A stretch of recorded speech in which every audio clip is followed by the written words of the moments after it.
ওম নমো ভগবতে বাসুদেবায় নমঃ। দর্শক ভাই বোন বন্ধু এবং মা বোনেরা, এর আগের ভিডিওতে আমি আলোচনা করেছিলাম যে সূর্যের ন্যায় আমাদের জীবন জ্যোতি কিভাবে করে আমরা জীবন অতিবাহিত করতে পারবো।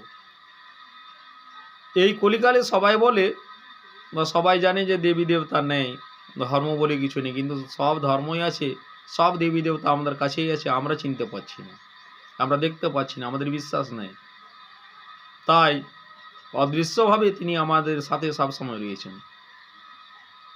তাই মহর্ষিরা বলেছেন চর্মচক্ষুই শেষ নহে, আরও ভালো চক্ষু, ভালো দর্শন আছে। ধ্যানস্থ সর্বানন্দ অন্তরে দেখিলেই 10 দিক জ্যোতির্ময়। জ্যোতি সমুদ্রের কেন্দ্রদেশ ঘনীভূত, ক্রমশ সলিলে তুষারবত নিরাকারে সাকার সম্ভব। আদৌ সাকারের সঞ্চার, অন্তে নিরাকারের সঞ্চার।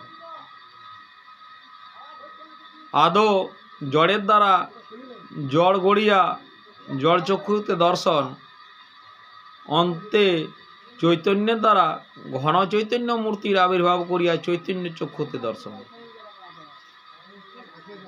অর্থাৎ আমরা যদি চৈতন্য ভাব রাখি,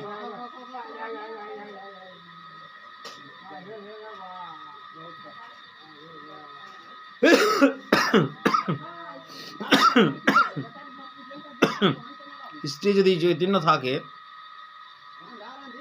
তাহলে আমাদের ইষ্ট, যার ভাবনা যার চিন্তা সবসময় মনে মনে করি, মূর্তিরূপে তিনি আসবেন, তিনি দর্শন প্রতিক্ষণ দেবেন, সবসময় আমার কাছেই রয়েছে। আমার চিন্তার দরকার, তার ভাবনার দরকার, তার পথে চলার দরকার, সেই নিয়মাবলীর আমাদের দরকার।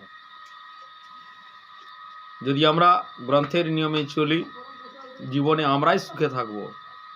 কেননা আমার ঈশ্বরের দরকার রয়েছে, ঈশ্বরের আমার দরকার তখনই রইবে। ও তো আছেন, উনি তো আছেন, উনি সবসময় দেখছেন আমি কি করছি, কিভাবে রয়েছি, কখন তাকে ডাকছি এবং কেন ডাকছি তাও তিনি জানেন। যখন আমার করে আমি নিজের একটা অহংকার রাখি, তখন ঠাকুর বলে যে ঠিক আছে, তুমি নিজের দেখে নাও তুমি কি করতে পারো, তারপরে তো আমি আছি। তাই আমাদেরকে ইষ্টের ভাবনা চিন্তা করে ইষ্টমুখী হতে হবে। ভগবান অনুভবের বস্তু, শুদ্ধ বুদ্ধির গোচর। আমাদের স্থূল ইন্দ্রিয়ের দিয়ে বৃক্ষ, লতা, সূর্য, চন্দ্র দেখার মতো ভগবানকে দেখা যায় না। তাকে দেখতে হলে শান্ত মন চাই আর প্রেম নয়ন চাই, তবেই তার অপরূপ দর্শন হয়। এটা মহর্ষি নগেন্দ্রনাথ লিখেছিলেন। কি পঞ্চভূতে সূক্ষ্ম তন্মাত্রে চিত্ত প্রকাশে করিলেই বহুশক্তি সম্পন্ন সেই দেবলোক অনুভূত হইবে।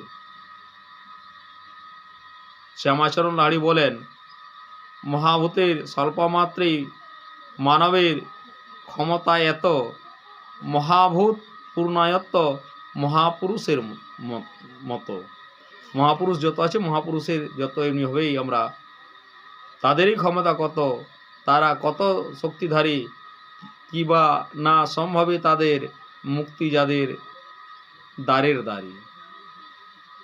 অর্থাৎ ব্রহ্মের শক্তিরূপ দেবতাকে পূজার পুষ্প নৈবেদ্য ও সুমধুর ফলাদি নিবেদন করিলে দেবগণের চৈতন্য ও অন্তর্দৃষ্টি থাকিয়া তাহার সেই সমুদায়ের মধুরতা অন্তর্দৃষ্টি দ্বারাই গ্রহণ করেন। তৎসঙ্গে ভক্তের অন্তর্ভাবও জানিতে পান। বস্তুর সূক্ষ্ম তন্মাত্র দৃষ্টি দিলেই ভক্ত স্পষ্টই দেখিতে পান যে প্রভাতের সমীরণের পদ্ম গন্ধ গ্রহণের ন্যায় গুণময় দেবতারাও নিবেদিত দ্রব্যের মধুর ভাব গ্রহণ করিতেছেন। ভাবগ্রাহী জনার্দন। তাই প্রতিটি জীবকেই ইষ্টের শুদ্ধ মনচিত্তে পূর্ণ বিশ্বাসে আত্মসমর্পণ করে তার ভাবনা করবেন, তবেই ঠাকুর সুপ্রসন্ন থাকবেন এবং আপনিও দেখতে পাবেন। দর্শক ভাই বোন, বন্ধু ভাই বোন, মা এবং সকলকে বিশেষ আগ্রহ করছি যারা চ্যানেলটি এখনও সাবস্ক্রাইব করেননি, please subscribe my channel, like and share, আর নিজের ভাবনা কমেন্টে অবশ্যই দেবেন। ওম নমো ভগবতে বাসুদেবায় নমঃ।